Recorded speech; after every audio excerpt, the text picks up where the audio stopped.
Welcome, everyone. It is May 23rd, 2025. This is Cindy at an open door. This is the hour that we have set aside to focus on allowing for the possibility of a direct experience. That's the way it's coming through right now. And currently, we are doing that through the teachings of Helen Hamilton. We tend to watch a clip, allow for any conversation that might arise from that clip, and then read from Helen's book entitled Reality Check. Pat has offered to read for us this week, and I have an 11-minute clip set up entitled What Does It Mean to Stand as the Self? So there's space if anyone wants to say anything at all. Let's get started.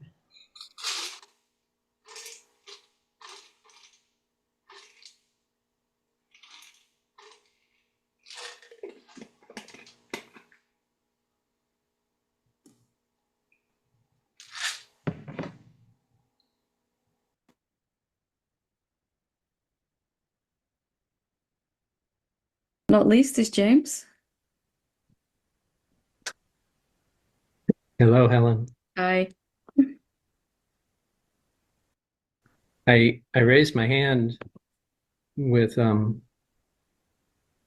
would call it a somewhat impersonal question, and sitting here since I raised my hand, this attitude came up that that's not good enough.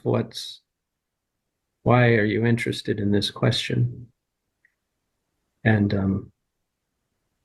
then this nervousness started to build in my body, and then I heard you say to Saima that maybe you haven't realized there are no other beatings, and the nervousness started to subside.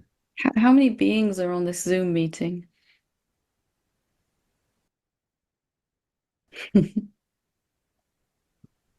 right now, you're only talking to yourself, right? Using these two bodies to have a conversation with yourself. Right. And that's totally different, right? It's totally different. And maybe, whatever it is that the question originally was, maybe it's still there, maybe it's not. But what is it like if you don't judge yourself for whatever the question is? Yeah, I don't feel judgment. The nervousness was more about being personal and being speaking about something more deeper in myself, I Mhm. think.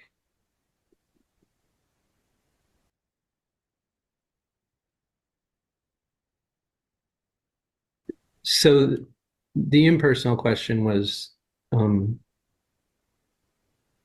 a couple times in satsang you've referred to making a decision to take a stand, to live as the, the one self. And so I wanted to ask if you could elaborate on that decision and how it came about and how it manifested in your life. Um, through absolute sheer desperation, jealousy, anger, shame, a whole lot of fear, a whole, I don't know, maybe 5 or 6 years of trying to fix the problems of an imaginary self that were just endless. And I seen that the more I tried to fix that, the more, and they were all awakening problems. They were all spiritual problems by this point, The worse everything got in my outer world, it became abundantly clear that trying to get rid of someone who doesn't exist was not working. And I'm laughing now, but I was, crying and beseeching anyone that would listen for help. And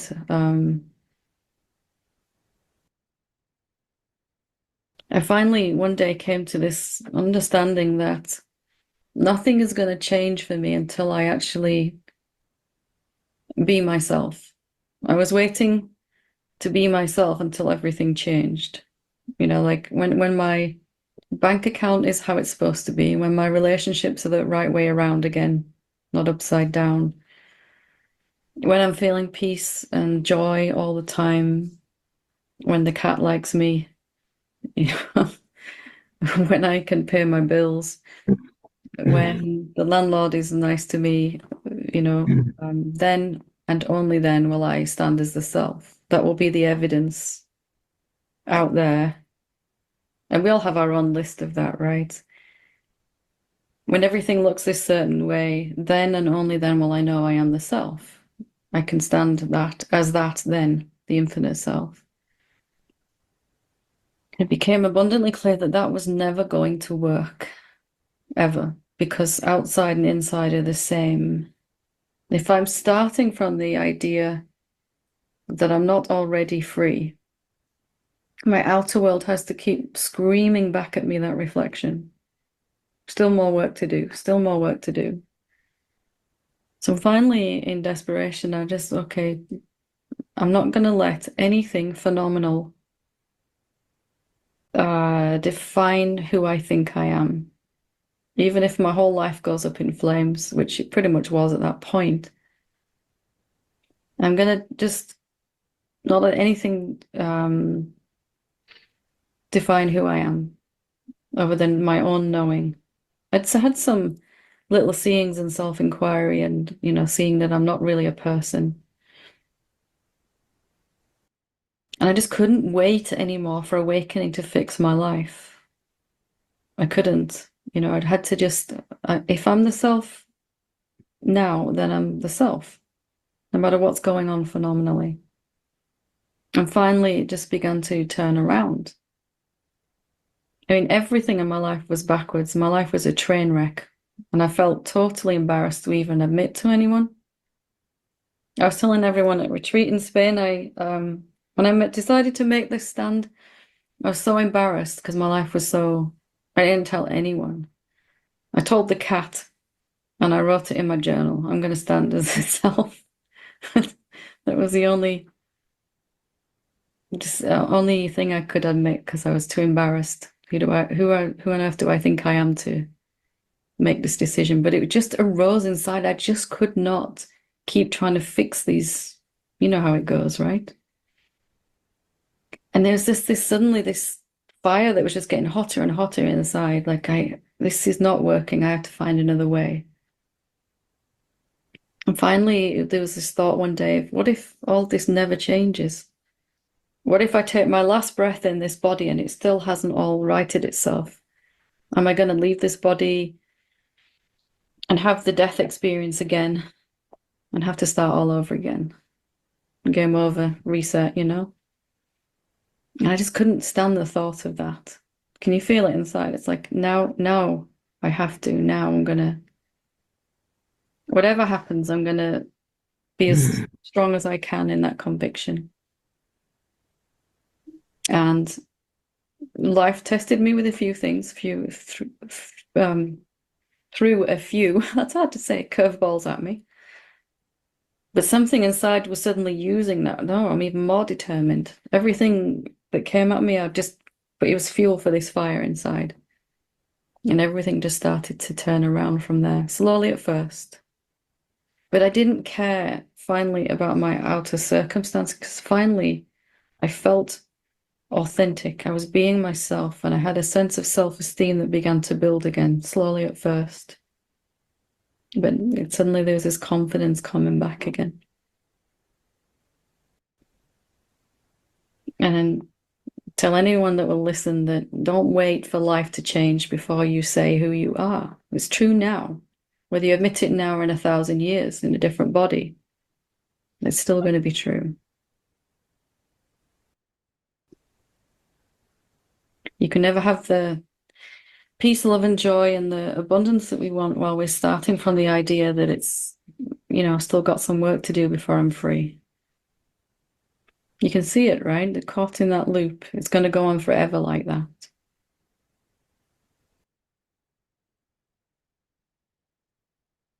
Well, I feel it differently for myself, and I don't feel I don't feel that there are problems in Not my life. outside, maybe inside. Well, yes, it not, of course I wouldn't admit it's a problem, but that's where I get to the personal behind the question of um wishing wishing for more, wishing to be more um to be deeper in the understanding and to be more reliable in it. What if But yeah, what if you can't achieve that? What if instead you just decide to focus more on that which is already deeply, deeply free? yeah, I think I heard that in your response earlier today. Because these seem like noble things to quest towards. I'd like to be deeper in this. But eventually, even that smells a little bit of separation, right? It's like, I don't know if I can really ever achieve that if I'm already completely free. Right. That's what's just starting to arise now inside, right? Some sense of I can keep following this, or I can actually just go deeply to the root of what I already am. Even that sounds like A little bit too much work. great. Yes. Right. Yeah, it's just the best words I can put to it right now, but you get a sense of it, yeah. Right. And then the mind and body just keep deepening on their own. This truth that you already are just is able to express itself more and more each day, a little bit more through the body and mind and through your life as your life then. But it's just something else that's happening. It's not something you're working towards. You're just watching it unfold. Hmm.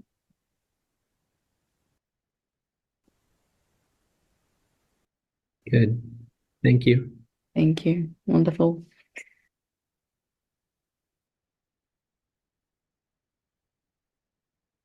The question arises, what am I holding on to that I think needs to change before I can take my stand as the self?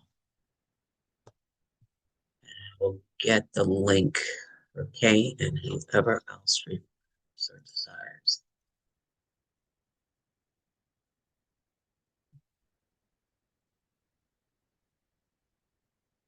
Please, William.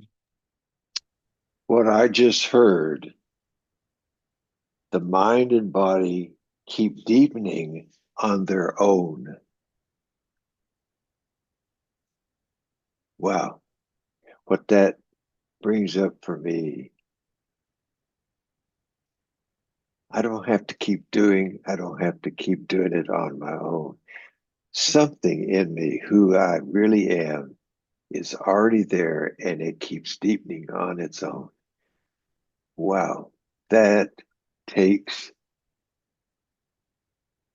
that's, this is it. That's it. I am who I am, whether or not I even recognize it now, but I know from that silent space, I am okay there.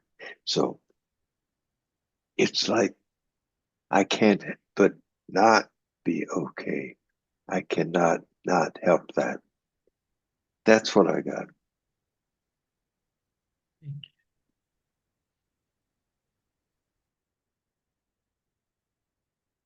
Does anybody else have anything they'd like to say before Pat begins to read?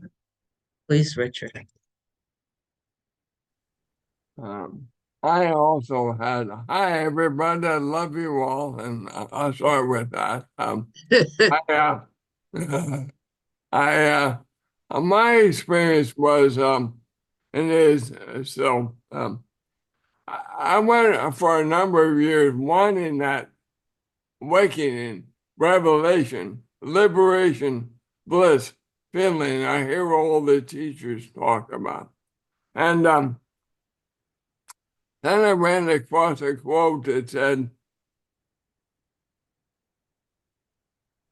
revelation will come to every mind.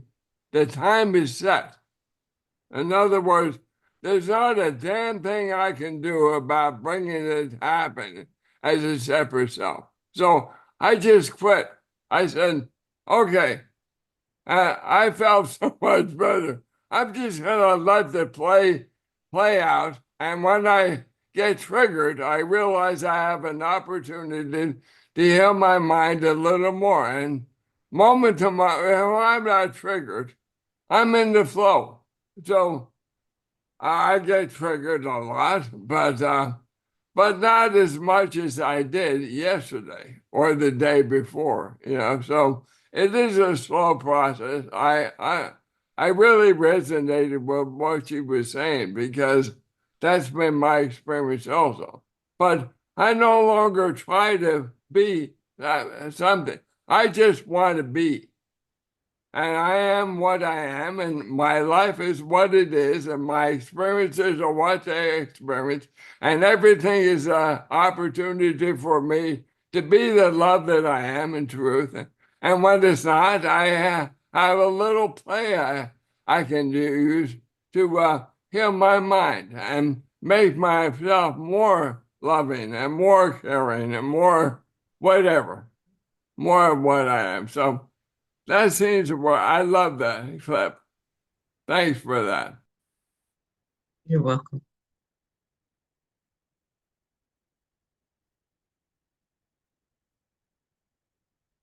Anybody else?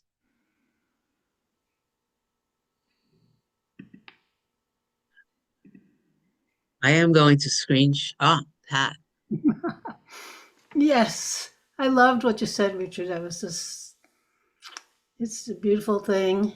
And I have a quote by Helen that's right in front of my face all the time. Says, you can't get to beingness by becoming. There isn't any journey that will take you or take us to where we are. She's amazing. And the other thing I thought of was the lesson, the Course in Miracles lesson, I need do nothing. And you could say, I need do nothing, or I need do nothing. Both of those are true. It's the, you know,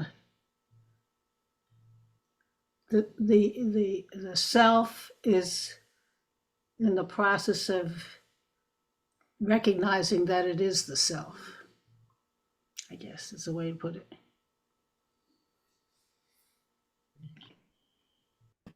And Diego's in the house.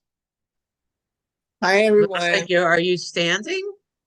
I'm with my walker, yes, but I am actually. I'm progressing, and actually, I was amazing. I think it was yesterday. I actually learned that I didn't need. I learned that I could actually start to do what I was doing more than I was doing, and I was just like, and I was just guided to just do it, and so I'm like progressing, but it's not me. It's God showing me, and I'm just, yeah. So I'm progressing. I'm just like, it's totally God. It's not me at all. So that's just so amazing. But also, I just wanted to say that I was just I was just listening, and I'm like, oh, and Diego's still like wanting to do what she wants to do, and I'm listening, and so it's so great just to go, okay, I'm just gonna I'm just gonna be aware of that. Just watch it. It's okay. Let Indigo do what she wants to do. It's okay. It's not what I am. And I just love being with all of you. So thank you, thank you, thank you. Yeah. So let me screen share. I don't know, maybe Alka or someone here will remember where we decided to start. Yeah, set up my screen for easy screen share.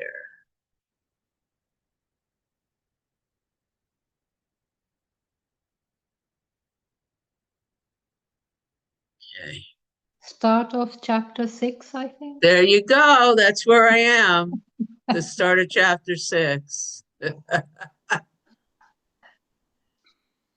And for anyone who may not remember, I will not be looking at you. So any one of us can interrupt the reading to deepen into what's being shared or to say whatever's coming up. So don't wait for someone to notice you raise your hand, because that's not going to happen.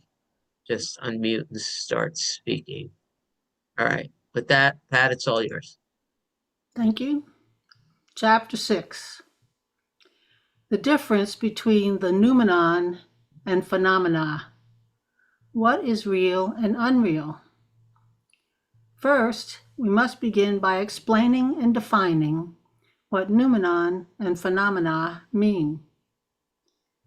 The noumenon is something which exists outside of and is undetectable by the human senses. It is not something that can be experienced by us as something that comes and goes, because it is not perceptible by our five senses. It is most certainly not the opposite to phenomena. A phenomenon is something that can be observed as existing. It can be experienced by our senses, and it can be thought about in our mind. A phenomenon is an object of our perception. Can we just stop for a second? I know we didn't get very far. But I don't know if Amy, if her video is just off, or but yeah. So yeah, but that's okay. It's just us squirrels. We the definition of the noumenon and then the phenomena is taking me right back to the conversation we had yesterday. And even this disturbance about memory, and that the gap cannot be grabbed by memory because there's no object in it. So is there ever, there's no object in a noumenon? Is that, I'm opening this up, does that make sense? Can we describe the noumenon as something that had, where there's no object, there's just flow? Or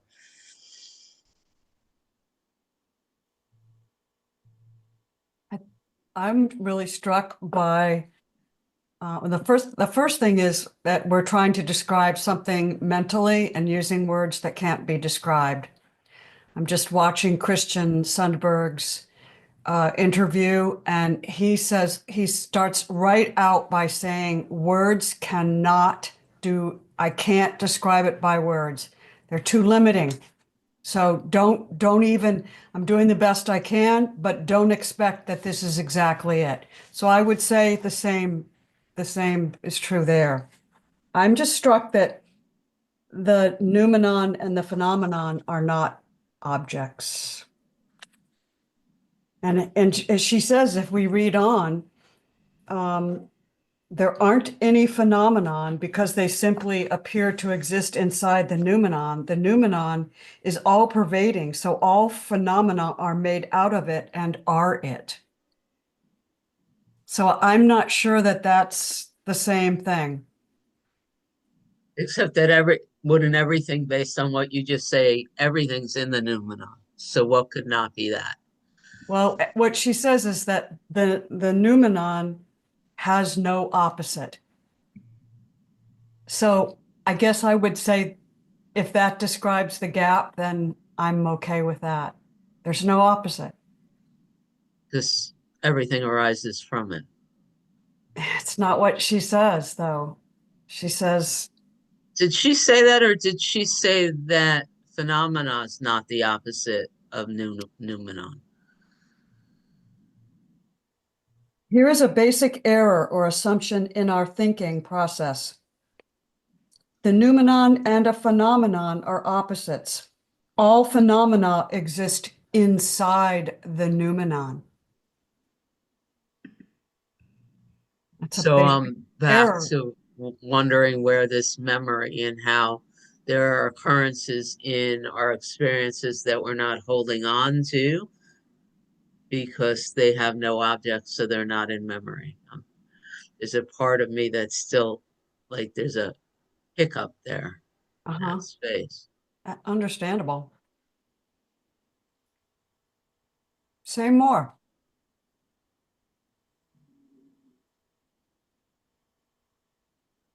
There was just this wondering if what we're describing as the noumenon is another name for what Francis called the gap.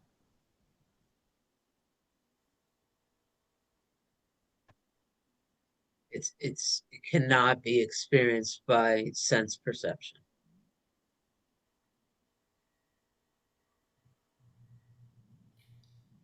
It's interesting because the way that Francis described it was that the gap is the bridge between phenomenal experience. So it's always there.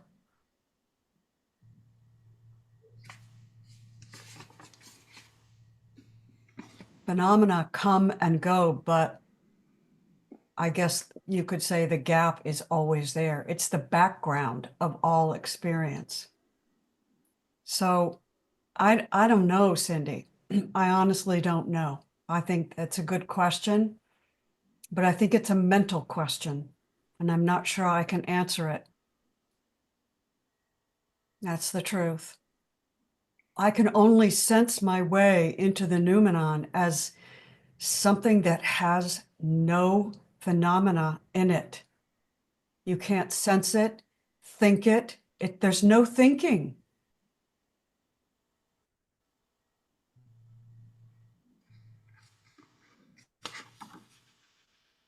My perception is it's all one, but there is no separate. There is no a noumenon and a phenomenon. It just is noumenon is apparently experiencing phenomena, but they aren't opposites. To say they're opposites is to say the phenomena exists. And you make it an object when you make it an opposite because you're in dualistic thinking. If you say everything is one, then in the oneness, there is both phenomenon and phenomena and noumenon. But noumenon is the awareness of all everything. You know what? One thing that may get us caught up is we think that phenomenon are objects and the objects are real, or the objects have weight or something, but they don't. They're just an idea. There is no material form. It's all an idea. That's good. So an ideas are ephemeral. They have no weight. They have no nothing. So when I touch, I'm touching nothing. There's no I touching anything. It's all just an idea.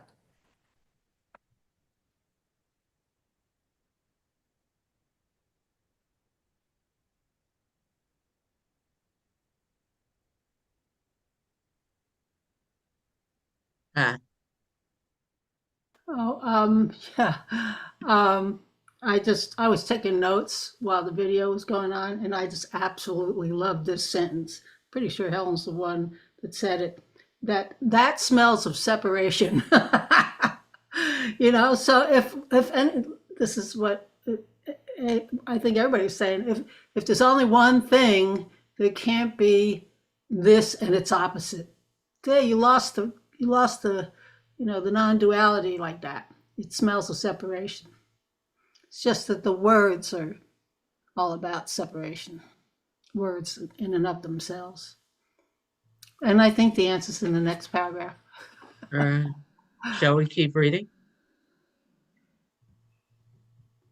Yeah. It just asked me to confirm I'm speaking English. Oh, it's your turn. It does it to me a couple times a week. Am I that unclear? Oops. So did I read? No, I don't think I read that part.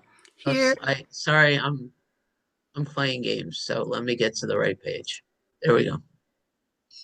here is a basic error or assumption in our thinking process. The noumenon and a phenomenon are opposites. All the phenomena exist inside the noumenon. Here is the fact and what actually is true.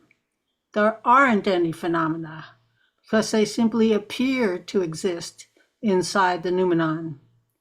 The noumenon is all-pervading, so all phenomena are made out of it and are it. The noumenon has no opposite. It is one and is beyond all duality. The noumenon and phenomena are the same one and only appear to be different.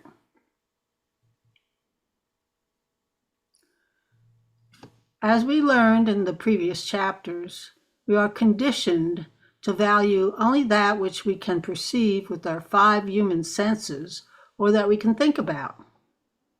Our mind thinks about the objects we perceive with our senses because it thinks they are real.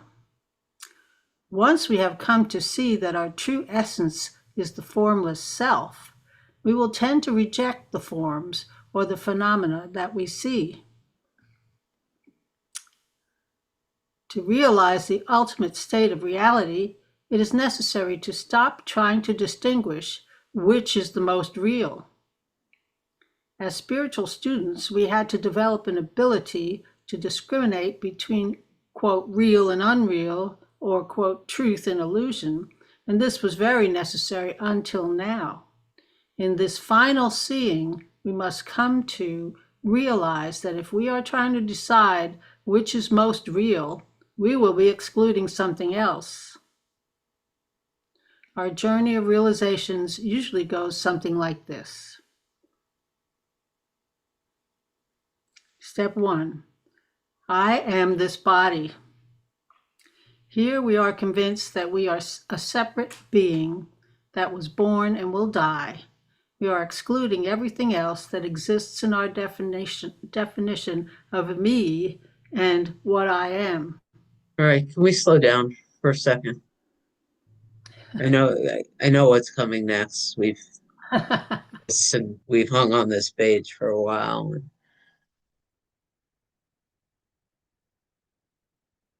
I'm just putting, without going into any details because they're not really important, a memory of something that was very intense that occurred 46 years ago has filled my space for a while this morning, and it's still there. And there's a sense of density. There's a sense of being a body who had an experience, and I'm still walking around with that experience. And I am sitting with stand. I choose to stand as self. I say that, and like floating. Like I saw that Alligator Hunter reality show, and some of these guys throw dynamite in the water, and all this stuff floats to the surface. There's this like continuous like bits and pieces of memory. There's emotion. There's a sense of physical form that is just arising here. And all I think I want to do, you know, Amy just said these are mental questions. And I've noticed that since the moment I woke up this morning, that I'm in the memories and I'm in the head and I'm accepting the teaching. Like I did a lot of reading, I did a lot of walking, I did a lot of listening, and I can feel it all just hanging on the surface today. I don't know if I'm making sense. And so I wanted to slow it down because, well, there's something happening. And I'm wondering if anyone knows what I'm talking about. Please, Amy. I know what you're talking about. You know, you're in a wave. You're in a wave of memory, of experience. You're in a wave of phenomena that appears to be a memory, but it's all just an idea, you know? And you are the aspect of me that I am that is willing to sit in that and play with it. And that's what you're doing. That's what you appear to be doing. You're just exploring this wave of stuff that's coming through, and then you're sharing it. Why are you sharing it? Because you love us and you love yourself. And in sharing it, you're trying to expand your experience for us to share with you. That's what's going on. And it's beautiful, and there's nothing wrong with it whatsoever, you know? So going to the gap, I'm just going to try and put this in. The gap is when the noumena, the gap is the noumena ceases to imagine something separate and it falls back into the noumena, right? And then the noumena imagines something separate, which is all still the noumena, and then it falls back in, right? And then the noumena imagines another thing, a memory and a sensation and a feeling, and that may come in a big wave, which is what Cindy's experiencing this morning. And then it falls back into the noumena. Yep. Yep. So that's the way I would explain it now. I love you, Cindy. You're such a spiritual you love to play with this, you know, there's so much love in this. I feel it with you. I really do. It becomes so interesting.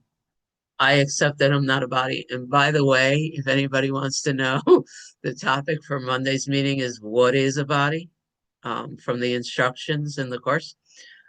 So it's all related. Yeah, thank you. I love us very much. And it was a weird, like since the moment I woke up this morning, I was noticing that my awareness of existence was very surfacey.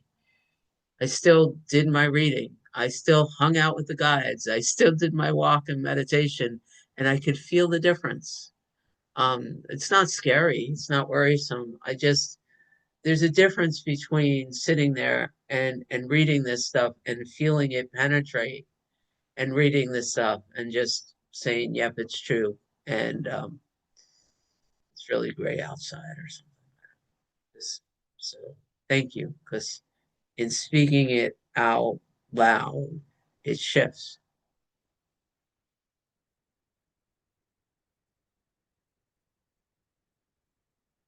Patricia. Thank you. Good morning. What a wonderful group of people, honestly. And Cindy, thank you, because it helps me, what you're talking about, helps me to express what's been going on. This is normal. I wake up in the morning and I have this surge of negative thinking. And the negative thinking is about I'm not enough, all of those things that we all experience from time to time. And to think of them as part of the noumena, or think of them as part of the gap or of awareness, is such relief, because I can feel myself going back and with more acceptance and a bit more joy. Thank you. It just is. And I don't know.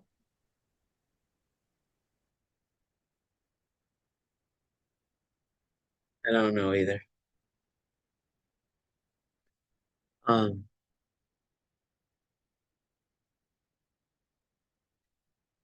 I love that Amy kept talking about ideas.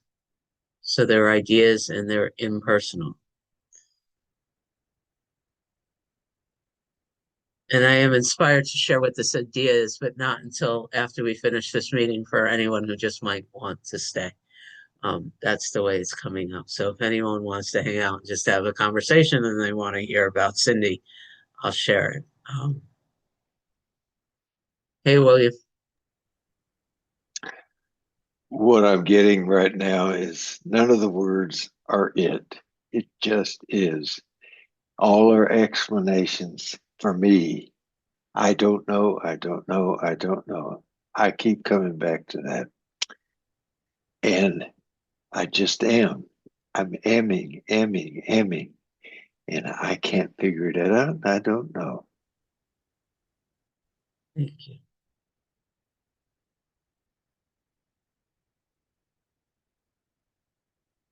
Or are you going to read some more? Because that's what's next. Okay. We're up to step 2. I am not this body. Here we come to realize that we are not limited to the body. We are formless in our nature, and we identify as that formless self or awareness. We feel strongly that we are not any form, any manifestation, and we dismiss anything transient, temporary, and changing as unreal. We can become very detached in this step from our mind, body, and our life. Step 3, I am the formless self and all that arises out of it. In this step, we have come to see that anything which has arisen out of the self must be the self also. We now include all objects and forms in our definition of what we are. We may say or believe something like, quote, I am the formless awareness, and all that arises from it is me also. The important thing to note in this step is that although we may have included all form back into our self-definition, where we know ourselves to be, we are still seeing form and formless as different. The vital point to understand here is that I may still think of myself as 2 different things. We may say the manifest arises out of the unmanifest source, or that all of this creation arises out of the Creator. We could also believe in God versus Godhead. We must come to see that even this level of realization will cause us to suffer eventually, because it is still seeing 2 different things.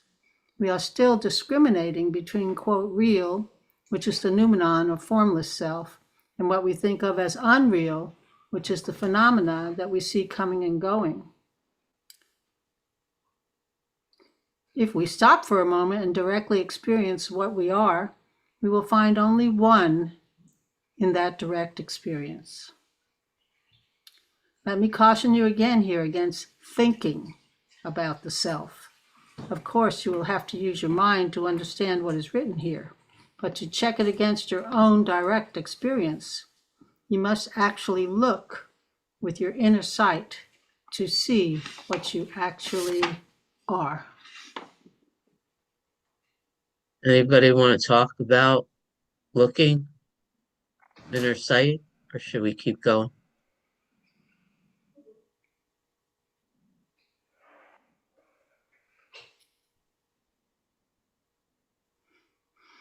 It is vitally important to confirm in your own experience and to prove to yourself that you cannot find 2 when you look.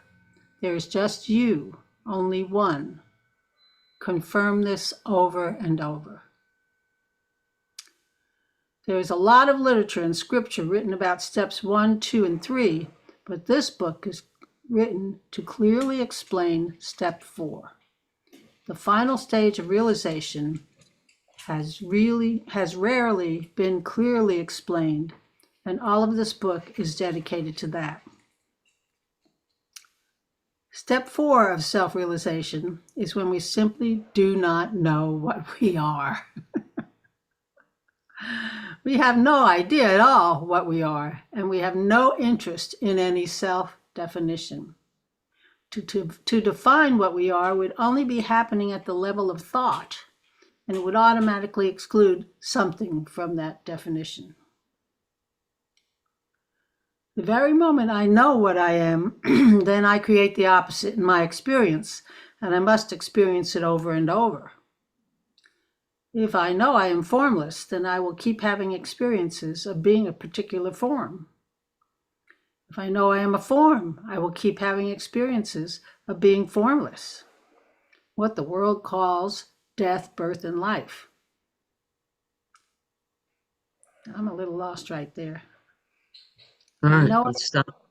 If I know I am a form, I will keep having experiences of being formless. I guess that what the world calls death, birth, and life is the form, not the formless.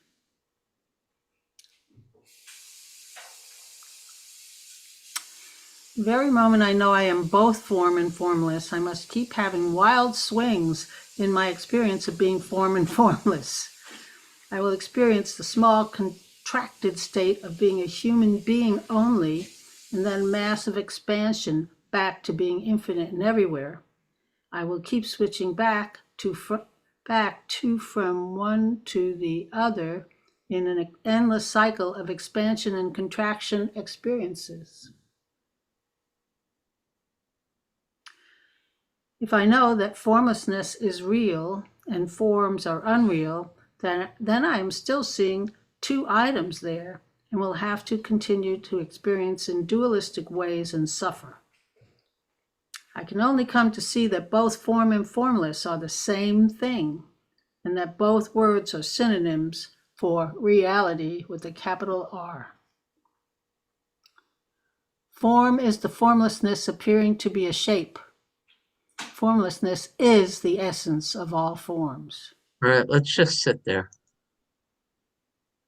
Maybe words will come.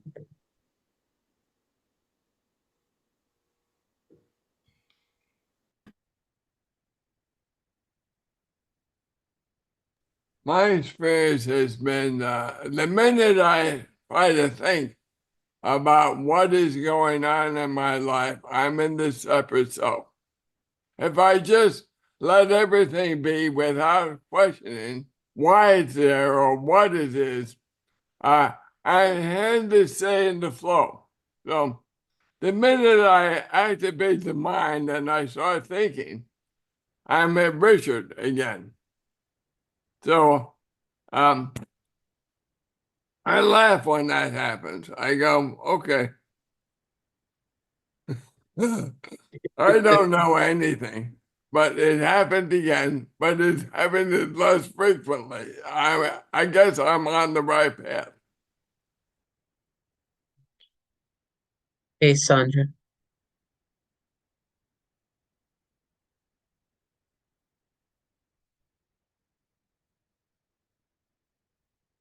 See what happens if I hit this button.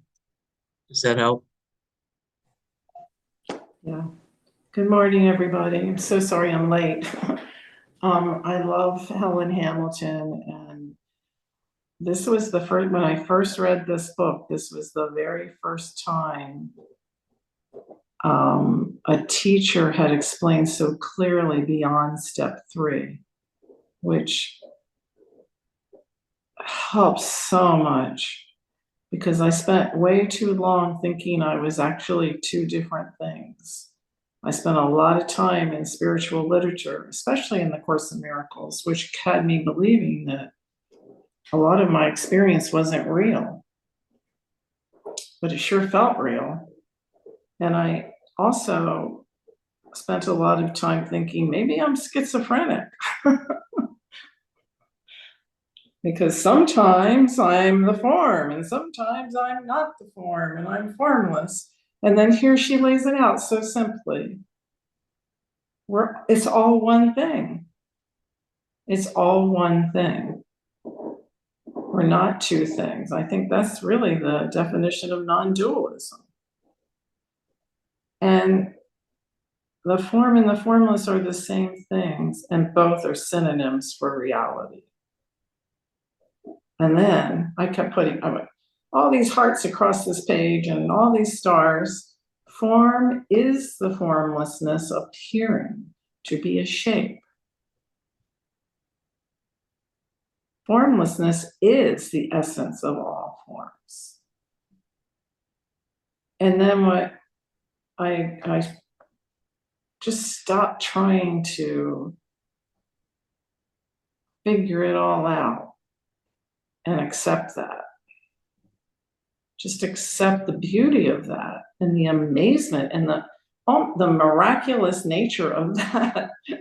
It's so miraculous to know that this being expressing in so many different ways, as a human, as a desk, as a tree, all one, all the same thing, not trying to differentiate between what is real and what is not real, because I know that it's all real.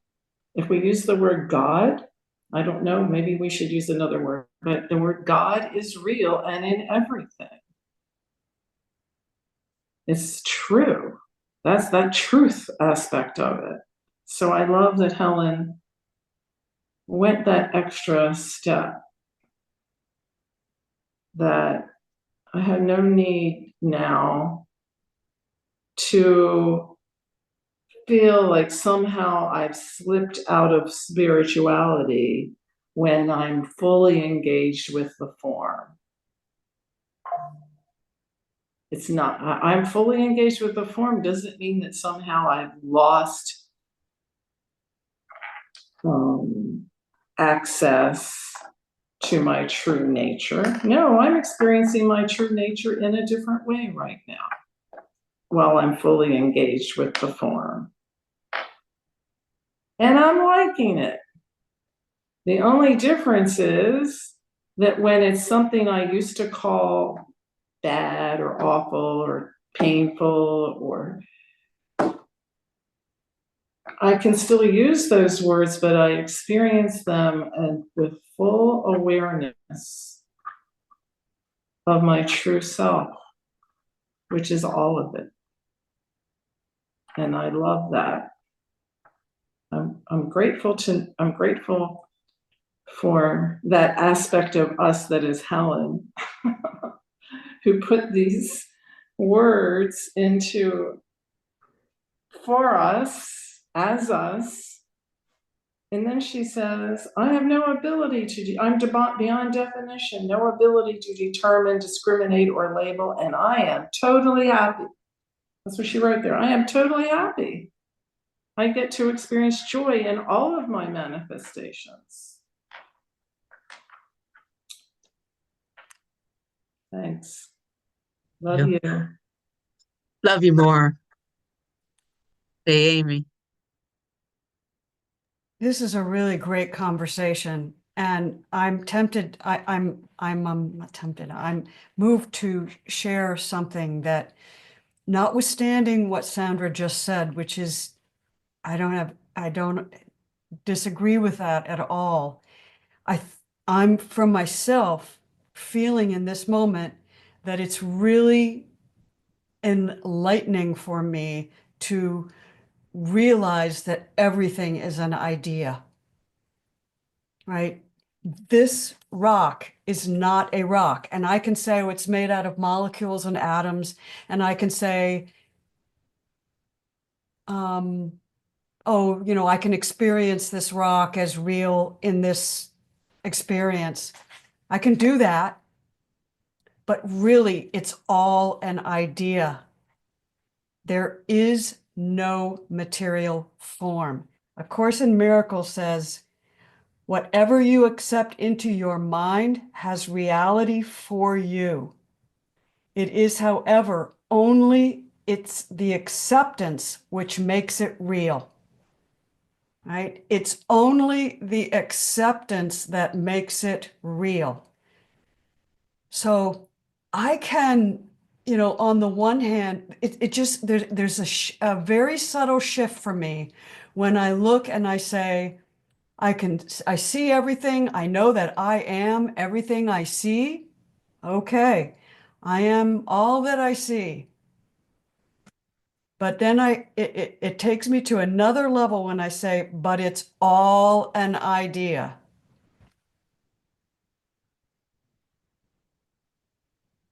None of it is not just an idea.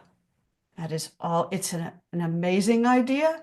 It has lots of different creative aspects to it, but it's still all just an idea arising out of, I don't know, So just put that on the table for everybody. Thank you for listening. What is it that Pat just wrote before we hand things over to Nadego? I do not know the thing I am, and therefore do not know what I am doing, where I am, or how to look upon the world or myself. Course in Miracles. Chapter 31, Section 5. 17:7. Hey, Nadego. Hi, everyone. So great to be here. So it's been amazing what's been happening. I think, last week, or when I broke my foot, whatever. When I was at the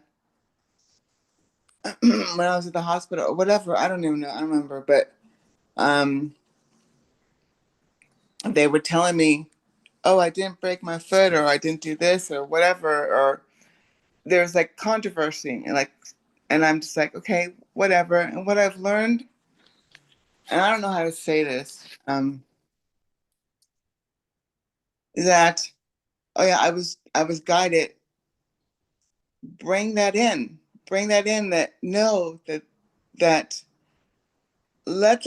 bring that person in who's telling me something that's not true. Bring it in. That's perfect. Exactly as it is.